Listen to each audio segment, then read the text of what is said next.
I decided to change it up and not say all right. I know you guys are listening used to me saying all right.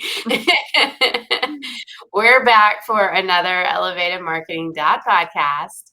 And today we're going to nerd out a little bit and talk about Google Search Console data, third-party tools, how accurate are these tools when it comes to SEO? So before we do that, let's do our fun question. What is the dumbest way you've been injured? This is a good one. This actually happened about a year ago. I I was cutting an avocado, and the way I used to do it, I don't do it anymore, to, get the seed out, I would take Uh-huh. a knife and, chop it, and then Yeah, the that's knife would how get I stuck just in did the it the other seed, day. and then I sliced my thumb open. Long story short, I passed out, woke up to my boyfriend Michael on the phone with 911, and then Oh, goodness. went to the ER, had to get stitches. It was a whole thing. I didn't go in the ambulance because I was not about to pay for that. No. I quickly, came to, and I was like, "Get off the phone right now. Do not send an ambulance." But that was probably the dumbest way I've been injured. Practical Brenna. Yeah. I will resort back to, I want to say I was a freshman in high school, and there was this barn, out in the country that Mhm. everybody jumped off of and jumped into the hay. And oh, yeah, it was right before my freshman year. And I jumped off of it and I broke my leg. Of course, everybody had been doing this for like years, and it was right before my freshman year. That's what made me remember that because I had to go into my freshman year with a leg cast. Good. That was probably my dumbest that I can definitely remember just being upset about it. Freshman year of all years, that's like trying to The find year. your way and you're strolling up Yeah. in a cast.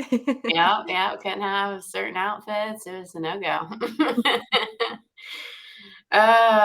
Okay, so speaking of dumb, let's talk about Google Search Console and third-party tools as it relates to reporting for SEO.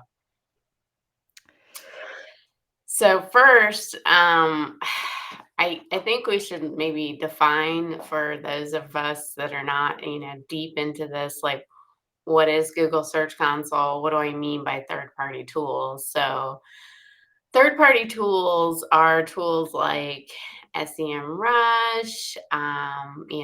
There's several of them, but there are these what I would say third party, and that they are scraping search results with Google in order to give you information about how you rank, what's working, what's not. And then Google Search Console is Google's direct tool that they use to give you information about where you rank, how you rank, and what you rank for. So, two different tools. And I think, the question here are they accurate? Mhm. Real quick answer, no. No, they're not. If I'm choosing between the two, I'm gonna say that Google Search Console is likely to be more accurate than third-party tools.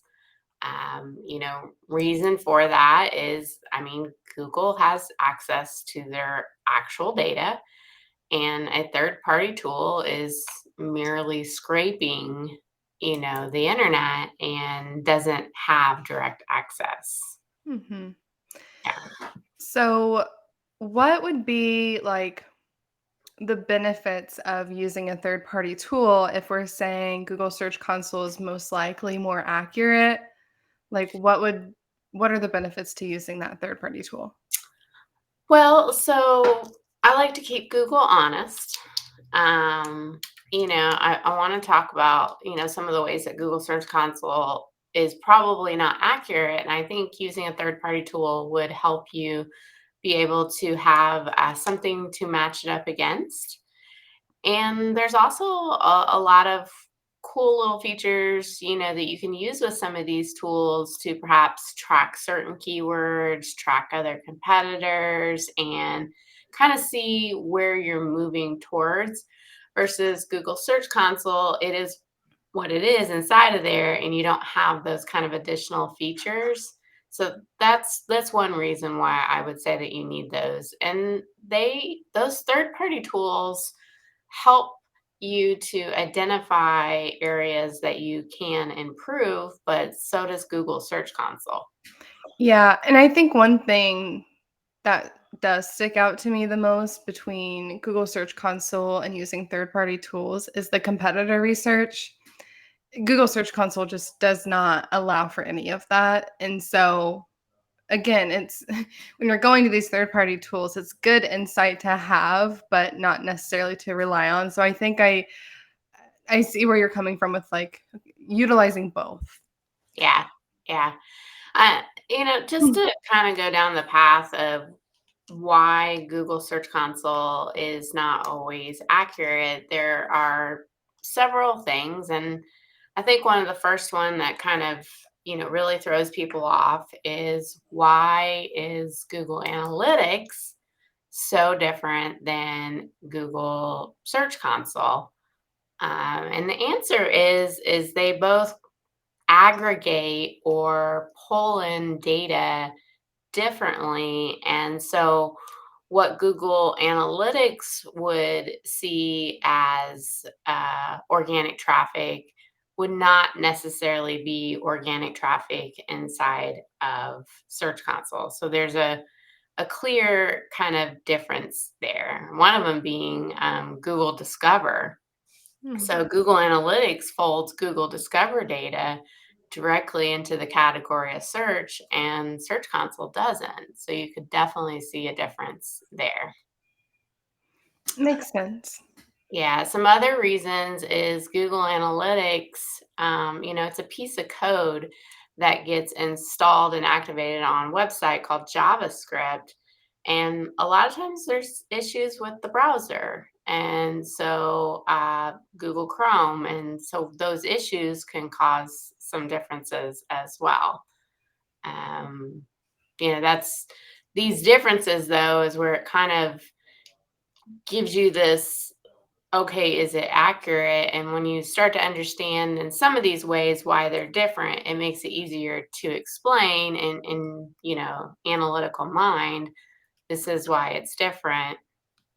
Google Analytics was designed to communicate like how well a website itself is performing as far as engagement metrics, conversion goals, as it's related to the visitor traffic that you have. Google Search Console was designed to help you understand how your website performs specifically in Google search. So, very different. Okay. Where do you think some of those discrepancies lie within the accuracy of Google Search Console and the data that that's pulling in? So, some of the difference is going to be where do you rank? In the top 10 or 50 or wherever you rank, and you might see that you're ranking in third position, but then you do an actual Google search, and you're like, well, that's not where I'm at. Mhm. And, a lot of those differences are going to be because of how people search. So they're how close they are to a location and also their personalization of the results. So no two people are going to get the same results. And so really it's a mathematical, like, okay, here's an average of where you happen to be. Gotcha.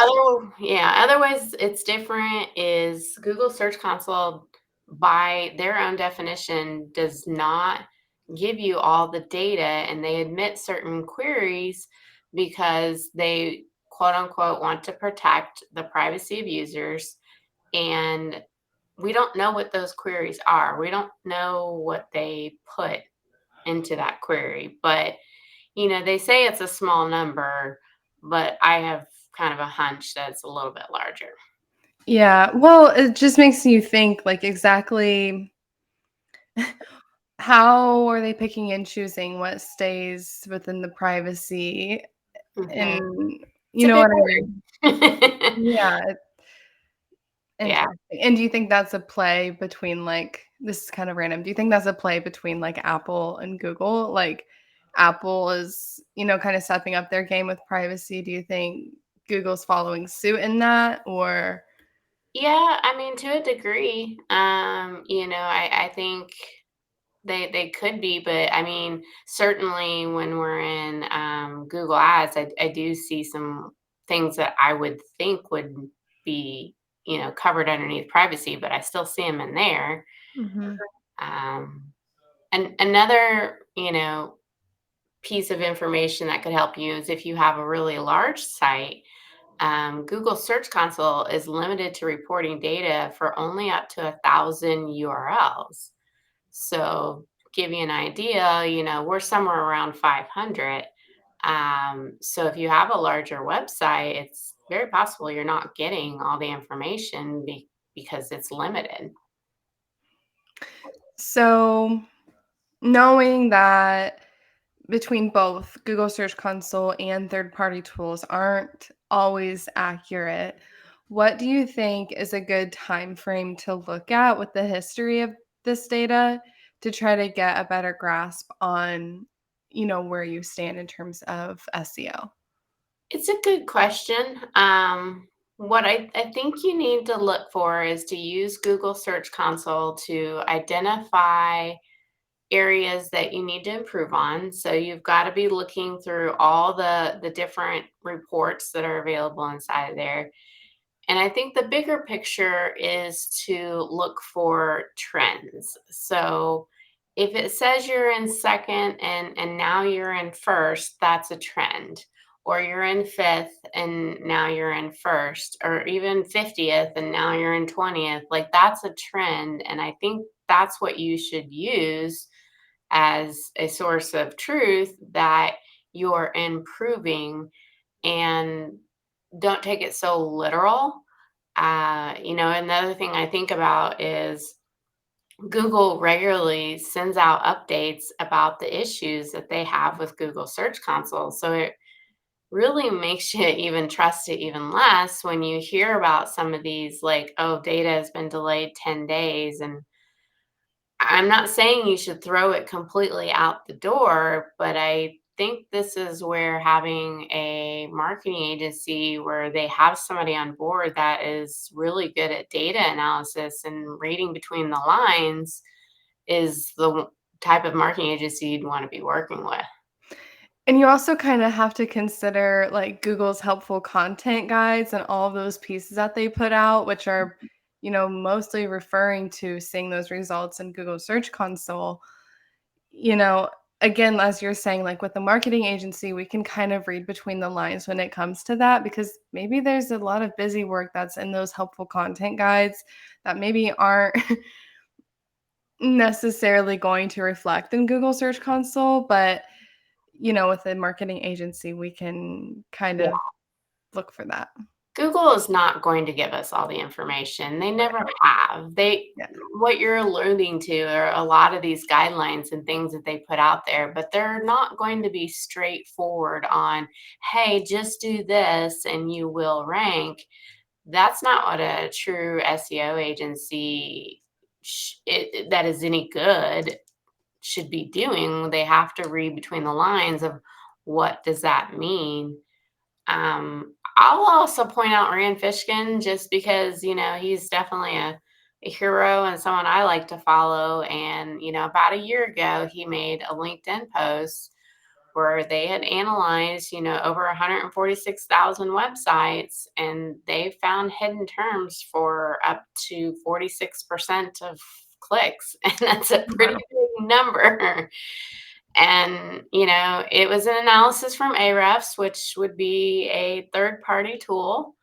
And if you go back to the beginning where we were saying, that third party tools are scraping, if they found that many hidden, then and I think they're not as accurate, that tells me that number could be higher. Mhm. That's such a good point, and that's a really interesting way to look at that. Mhm, And that's mhm. yeah. I mean, in general, Google Search Console, third-party tools, they're not 100% reliable. There's a lot of reasons why they're not, but they are, Google Search Console being the best one to use to understand your SEO and how to improve. And I'm sure over the next year, we're going to see a lot of different changes with SGE and what is first position now? If you now go into this like ongoing conversation with SGE, then that's going to change Google search data for sure. Mhm. Kinda sounds a little similar to a hot topic that we've had over here at Elevated with AI, just not fully relying on it, but utilizing it in the best way possible to get the best outcome. I agree. Well, I think that wraps it up for now. Thanks for listening.